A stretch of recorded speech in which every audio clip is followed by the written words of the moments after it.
નાગપંચમીની વાર્તા। આ વ્રત શ્રાવણ સુદ પાંચમના દિવસે આવે છે। દરેક હિન્દુ ભાઈ બહેનોએ આ વ્રત કરવું જોઈએ એમ શાસ્ત્રો કહે છે। આ વ્રત કરનારે સવારે વહેલા ઉઠી નાહી ધોઈ પવિત્ર થઈ પાણિયારે નાગદેવની છબી ઉપસાવી દીવો સળગાવો, બને તો ધૂપ અને પુષ્પો પણ ચડાવવા। નિવેદ માટે બાજરીના લોટમાં ગોળ ઘી મેળવીને તેની કુલેર બનાવી અને નાગદેવતાને તેનો નિવેદ ધરી નાગદેવતાની સેવા પૂજા કરી આરતી ઉતારવી। આ વ્રત કરનારના ઘરમાંથી કંકાસ અને કકળાટ દૂર થાય છે તથા તેના ઘરમાં ધન અને ધાનનો સદાય વાસો રહે છે। ભક્તિભાવપૂર્વક હાથ જોડીને નાગદેવતા આગળ દુઃખની વાત કરી દુઃખ દૂર કરવા શ્રદ્ધાપૂર્વક કહેવામાં આવે તો નાગદેવતાના પ્રતાપે તે વ્યક્તિનું દુઃખ દૂર થાય છે। નાગદેવતા વ્રત કરનારને દેવોની જેમ જ તૃપ્ત અને રાજી કરે છે। આ વાતની સાક્ષી રૂપે શાસ્ત્રો પુરાણમાં ઘણાય ઉલ્લેખ આવે છે। વ્રત કરનારને નાગપંચમીની કથા સાંભળવી અને શ્રદ્ધા ભક્તિ સહિત આ વ્રત કરવું। તો ચાલો આજે પણ આપણે આ વિડીયોમાં આ વ્રતની કથા સાંભળીએ। તો મિત્રો, તમે પણ ચાહો છો કે આ વ્રત કરવાનું, આ કથા સાંભળવાનું સંપૂર્ણ ફળ તમને પ્રાપ્ત થાય, તમારા ઉપર નાગદેવની કૃપા હંમેશા બની રહે, તો આ વિડીયોને ફક્ત એક લાઈક કરી કોમેન્ટમાં જય નાગદેવ અવશ્ય લખી લેજો, જેથી નાગદેવતાના આશીર્વાદ હંમેશા તમારા ઉપર બન્યા રહે। તો ચાલો આજની નાગપાંચમની સુંદર પૌરાણિક કથાનું શ્રવણ કરીએ। પૌરાણિક કથા અનુસાર પુરાણકાળમાં એક ડોશીને 5 દીકરાઓ હતા। 5 દીકરાઓને મનગમતી પત્ની અને સાસરી મળી હતી, પરંતુ સૌથી નાનો દીકરો, જેનું નામ નાગજી હતું, તેની પત્નીના પિયરમાં મા બાપ કે ભાઈ બહેન પણ નહોતા। વળી તેની પાસે કોઈ મિલકત પણ નહોતી, માત્ર તેની પત્ની સદગુણી, સંસ્કારી અને પતિવ્રતા ધર્મ પાળવાવાળી ગુણિયલ નારી હતી, જેથી નાગજી તેની પત્નીને ખરા અંતરથી ચાહતો હતો। તેનું નામ પણ તેના સંસ્કારો પ્રમાણે સદગુણા હતું। નાગજી કોઈ કામે થોડા દિવસ બહાર ગામ જતો, ત્યારે સદગુણાની જેઠાણીઓ અને સાસુ તેને ખૂબ જ મહેણા મારતા હતા અને સદગુણાને એઠું જૂઠું ખાવા માટે આપતા હતા। છતાં પણ સદગુણાએ કોઈ પણ ફરિયાદ તેના પતિ આગળ કરી નહોતી।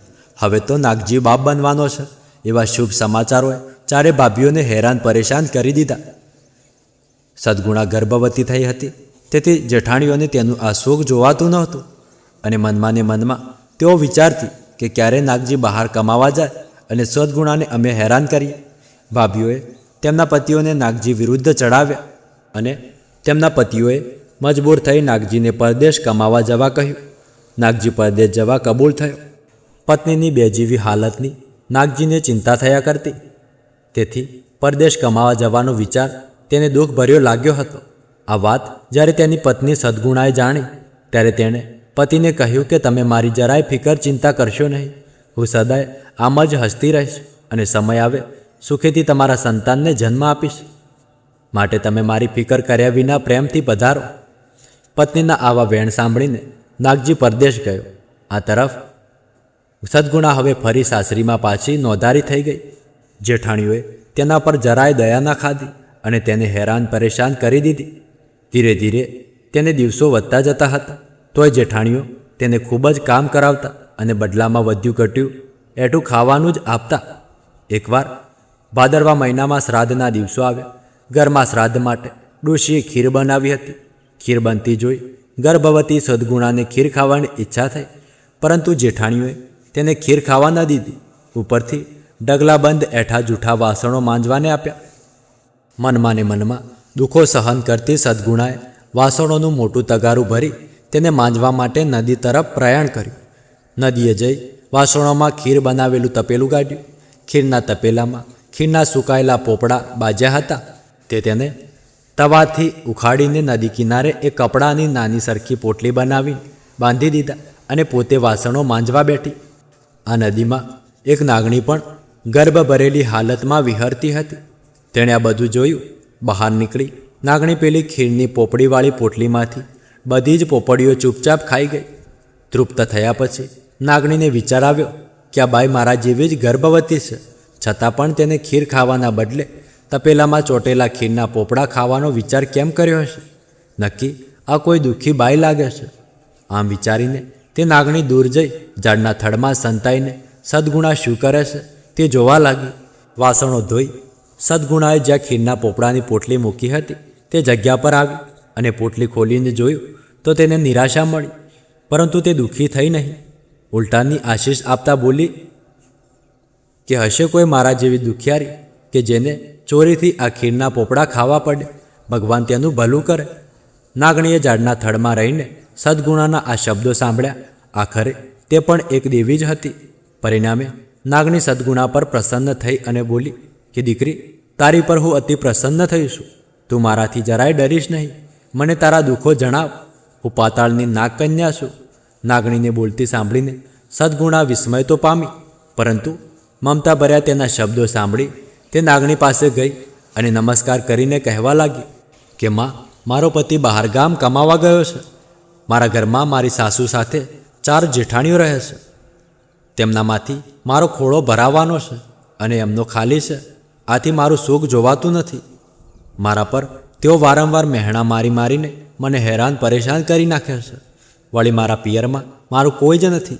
મારે મા, ભાઈ, બહેન કે અન્ય કોઈ દૂરનું પણ સગું નથી, જેથી મારો ખોળો ભરાય ત્યારે પહેરામણી લઈ મને તેડવા કોઈ પિયરમાંથી આવશે એમ કહી મને મહેણા મારી મારીને ખૂબ જ સતાવે છે. સદગુણાની વાત સાંભળી નાગણીએ તેને કહ્યું કે દીકરી, હવે તો હું તારી માની જગ્યાએ છું. તારો જે દિવસે ખોળો ભરવાનો હોય તેની કંકોત્રી લઈને તું આ રાફડા પાસે મૂકી જજે. નાગણીને વંદન કરી સદગુણા વાસણો લઈને ઘરે ગઈ. થોડા સમય બાદ તેનો ખોળો ભરાવાના દિવસો આવ્યા એટલે જેઠાણીઓએ તેને મહેણા મારી મારીને કહેવા લાગી કે રાણીજી, હવે તમારી કઈ માં તમને અને અમને પહેરામણી આપીને તમને પિયરમાં લઈ જવા આવવાની છે. જવાબમાં મંદ મંદ હસતી સદગુણા કહેતી કે મોટી બહેન, પહેલાં તો જે દિવસે મારી સીમંત ઉજવવાનું હોય તે દિવસની કંકોત્રી તમે મને લખી આપો કે જેથી મારી જે કોઈ માં હશે તેને હું પહોંચાડી શકું.